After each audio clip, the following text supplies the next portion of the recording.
La réponse est oui. Et donc, ça sous-entend que Martin Fayoulou, parce qu'il est un compatriote, un Congolais, parce que moi je ne peux pas accepter qu'un candidat, puisque c'est vrai que nous pouvons avoir différentes approches, mais qui soit, notamment, qui soit victime d'intolérance politique, d'un camp politique ici, je ne peux pas être d'accord parce que ce qui lui est arrivé, ça peut arriver aussi à mon candidat président de la République. Voyez-vous, c'est comme ça que même pour dire c'est un élément, parce que je dois le dire, à Nouvel-Élan, nous avons une structure qui s'appelle Université Populaire. Et dans cette Université Populaire, nous formons les militants et militantes au civisme, au respect de l'opinion de l'autre. Et donc, ça, c'est dans le Nouvel-Élan. Vous voyez, bon là, nous en avons des questions. Est-ce que si, parce que déjà, quand vous lui avez posé la question, il s'est mis à se défausser pour dire que, écoutez, ce n'est pas les militants de l'IDPS. Et pourtant, personne n'a cité les militants de l'IDPS. Donc, au fond, vous voyez déjà des... Non, j'ai dit parce que je suis cadre de l'IDPS qui sont partis. Parce que la question n'était pas posée. Est-ce que c'était vos militants? Vous avez commencé par répondre non, ce ne sont pas les militants. Vous vous défaussez à une question. Non, on ne vous a pas posé. De comprendre ce qui a motivé cette population, parce que cette population n'est pas militante de mon parti politique. Parce que déjà, vous avez dit avec Delis et Sanga, il se pourrait que ce serait un fou. C'est qui s'est dit déjà que je me pose des questions. Un fou. Non, maître, s'il vous plaît. Que nous avons héritées. Non, jusqu'à là, je ne peux pas. Je ne dis pas que Sanga est un fou. Et donc, j'ai dit, non, il y aurait un fou qui a commis cet accès qui n'est pas vrai. C'est toujours le militant de votre camp qui est derrière pour et donc, non. Concluons. Non, selon le gouverneur, je ne peux pas arriver à une telle conclusion. Et vous allez me dire que tout Katanga est Moïse Gatoun. Je ne peux pas arriver à telle conclusion. Vous voyez, je ne peux pas arriver à telle conclusion. Et donc, j'étais en train de dire, parce que c'est mon temps de parole, bien que vous m'avez pris un peu de temps, c'est que j'étais en train de dire ici qu'aujourd'hui, ça inaugure déjà une mauvaise image, je peux le dire comme ça. Ça inaugure déjà que ce sera une campagne, parce que c'est à quelques semaines déjà qui nous sépare.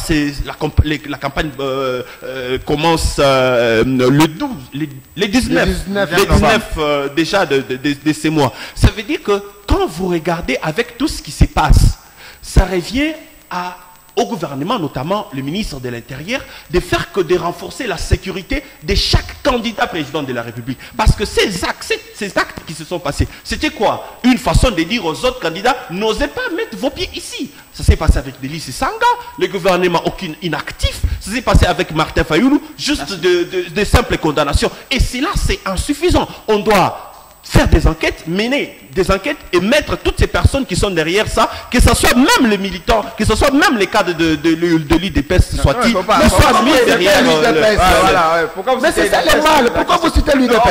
Parce qu'il y a déjà avant quelques jours, monsieur John Kabea a dit que c'est célébration de...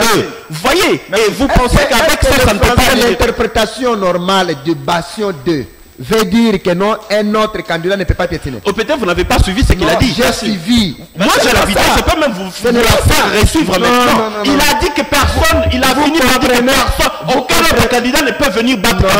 Mais il a dit ça, monsieur maître. Vous avez mal interprété. Non, là vous voulez maintenant bien interpréter. Vous avez mal interprété.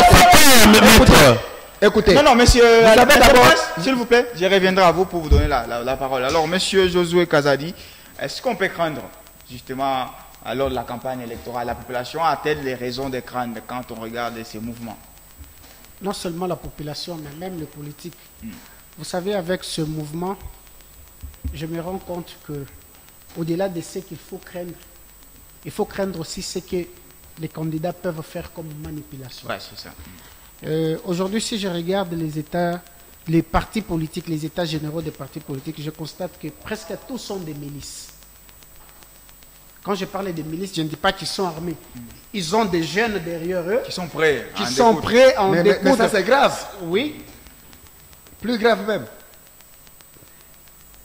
Et je me demande, on se prépare à quoi? On se prépare aux élections ou on se prépare à la bagarre? Le premier piège est que nous avons des politiques qui n'ont pas su maîtriser cette question depuis longtemps. Le deuxième, c'est que les politiciens vont s'appuyer sur ça. Ils peuvent même On connaît le politicien. Ils peuvent même sortir de leur argent pour se faire tabasser, pourvu que l'opinion constate qu'ils ne sont pas acceptés. Mais ça, c'est parce qu'il y a déjà un précédent. Ouais, non, c'est en politique. Il y a la population qui ne comprend pas et qui se laissera manipuler dans tout ça. La police est-elle prête à faire face à ce genre de comportement? Peut-être oui. Mais est-ce que la justice prendra ses responsabilités?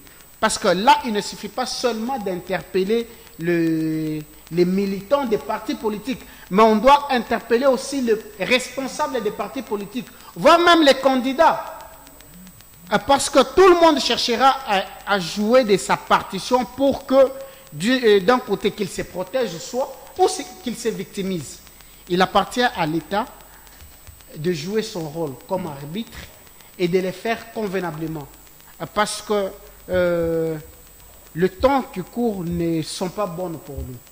Nous aimerions avoir des élections apaisées, mais telles que nous les sentons dans les chefs des partis politiques, ce n'est pas pour que nous ayons des élections apaisées. Et nous, la population congolaise, au-delà des tiraillements politiciens, nous n'avons pas besoin de tout ça.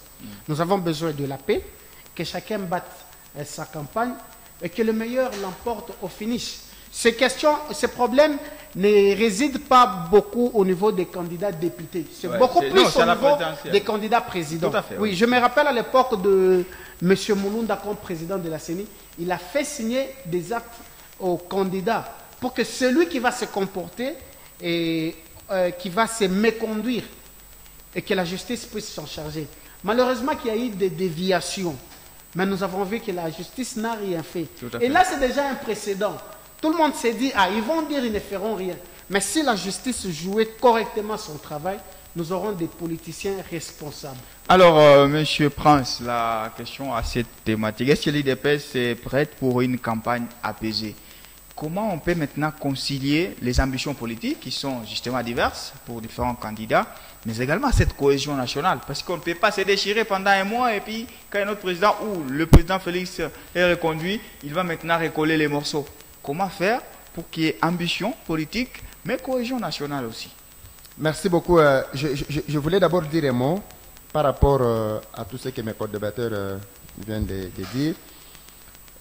Et aussi préciser quelque chose très important. La police a été formée pour protéger les candidats présidents de la République. Quand? Pendant la campagne électorale. La campagne va commencer le 19 novembre. Aujourd'hui, il est congolais comme tout le monde. Il est à la recherche de ses bases électorales. On ne peut pas lui donner la police pour que cette police le protège. Non. Quand la campagne va commencer, avant la campagne, le 18, on va appeler tous les candidats présidents de la République et chacun aura 2, 3, 4 policiers pour assurer leur protection. Là, c'est normal. Donc, pour le moment, pour Martin Fayoulou, Denis Sessanga, on ne pouvait pas le faire. Voilà. Tout ce qui se passe au Kassai, il ne faut pas mêler l'UDPS. Sauf si vous me disiez vous-même là que non, Kassai, tout Kassai, c'est UDPS à 100%. Et là, vous allez demander, surtout pour Nouvel Élan, vous allez demander à votre leader à ne pas piétiner le Kassai. Parce que là, vous allez vous-même dire que non, Kassai, c'est UDPS. Mais nous, UDPS, nous vous disons, tout Kassai n'est pas UDPS. Kassai est composé de la population qui applaudit pour l'UDPS et d'autres populations qui posent des actes je peux dire quoi, qui portent atteinte aux intérêts de l'UDPS. Martin Fayoulou, vous avez vu la population. Elle était là. Donc ça ne veut pas dire que tout Kassai est UDPS. Et aussi certains actes. Nous connaissons le comportement des politiciens congolais. Il est là peut-être avoir formé un groupe de gens. Non, on ne peut pas insinuer. Non, moi je connais bien le comportement des politiciens. Mais on ne peut pas donc, un politicien congolais est capable de mettre l'argent en jeu. Il forme un groupe de gens. Voilà, vous pouvez bouleverser un peu l'ordre. Et moi, je vais lancer une phrase, dire que non, c'est elle qui a fait. Nous connaissons. Rapidement, donc, vous répondez ça, à la question. Ce n'est pas l'UDPS. Parce que vous n'avez arrêté personne avec l'insigne de l'UDPS. L'UDPS, c'est un parti politique qui se respecte, qui a ses insignes et ses valeurs.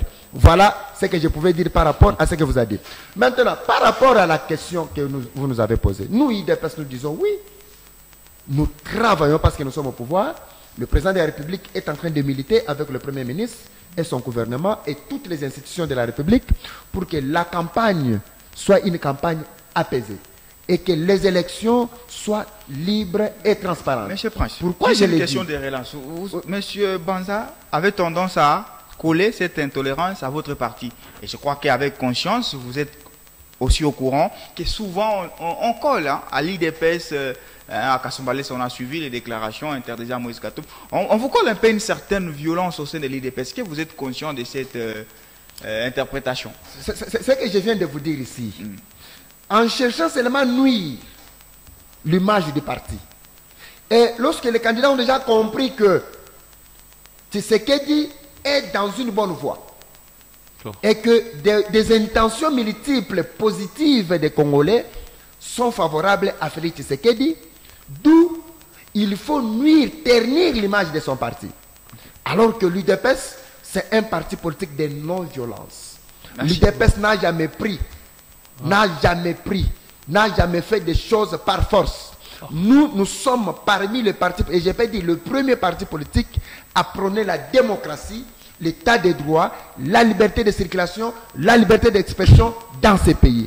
Et l'UDPS peut se taper sur la poitrine de dire que nous sommes, nous, cadres du parti comme l'UDPS, professeurs de l'état des droits, de la démocratie, de la liberté d'expression et de circulation. Merci. Et nous ne pouvons pas, nous-mêmes, poser encore des actes tendant à nuire les efforts que nous avons déjà fournis pendant plusieurs années. Donc ne collez pas à l'UDPS les images que l'UDPS n'a pas fait. Monsieur Banza, est-ce que Nouvel Élan aussi est prêt pour une campagne apaisée, pour ne pas déchirer notre pays, et puis au mois de janvier, qu'on commence maintenant à recoller les morceaux?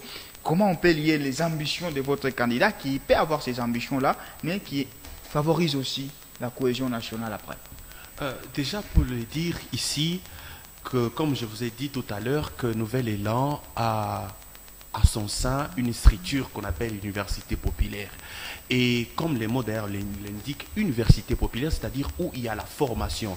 Au moins au courant de chaque semaine, au moins des fois, nous tenons des formations qui entrent dans les cadres pour dire à nos militants et nos militantes comment se comporter à chaque période, notamment aussi à cette période chaude électorale, comment est-ce que nos militants seront à même de supporter leur camp. Et d'ailleurs, depuis que Nouvel Élan existe, ça fait maintenant jour pour jour 4 ans, avec plus de 64 bases, sièges, voulais-je dire, sur toute l'étendue de la République démocratique du Congo, Nouvel Élan, jamais, vous l'avez vu, ces militants aller vandaliser un QG d'un parti politique ou aller se permettre par des propos. Vous avez vandalisé les QG de Martin Fayoulou.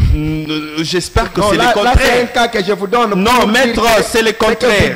Non, maître, c'est votre parole, c'est le contraire. Vous avez vandalisé les cas. Vous avez une plainte contre Nouvel Élan. Non. Cette plainte-là existe. Ça, c'est la preuve palpable. Maître, c'est pour dire que vous pouvez retirer ce que vous dites là. Ça m'étonne parce que je ne vais pas vous dire que vous ne maîtrisez pas cette question parce que dernièrement, nous étions victimes parce que ce soit même Martin Fayoulou, qui est d'ailleurs un de descendants de l'IDPS. Déjà, vous connaissez quand on parle des descendants de l'IDPS, vous sentez parce que dernièrement, je ne voulais pas parler de cette question parce que c'est tellement dégradant où nous avions été victimes de militants de l'SID. Pendant que nous étions dans notre siège à Kinshasa, ils ont vandalisé, ils ont jeté des pierres. C'est une légitime défense. Jamais Nouvel Élan, vous pouvez les retrouver dans cette bassesse. Maître, je vous le dis, jamais Nouvel Élan ne peut se retrouver dans cette bassesse d'aller vandaliser un QG politique. Jamais, mais maître. Et par contre, vous, d'ailleurs, je me pose des questions parce que vous parlez déjà. Il vous a menti. Déjà, quand vous parlez, quand j'entends parler de ici, c'est beau bien d'entendre ça que vous appelez de base, c'est pas parlementaire debout. Je me demande de quoi parlez-vous dans ces parlementaires debout, s'il vous plaît. Parce qu'aujourd'hui, lorsque vous êtes maître et au regard de l'article 6, alinéa 3 de la Constitution, je vais vous présenter les statuts. Nous avons l'école politique. L'école politique. Et ce que vous faites, c'est la nuit et le jour. Je vais vous rappeler la marche qui a été organisée à Kinshasa dernièrement pour la manifestation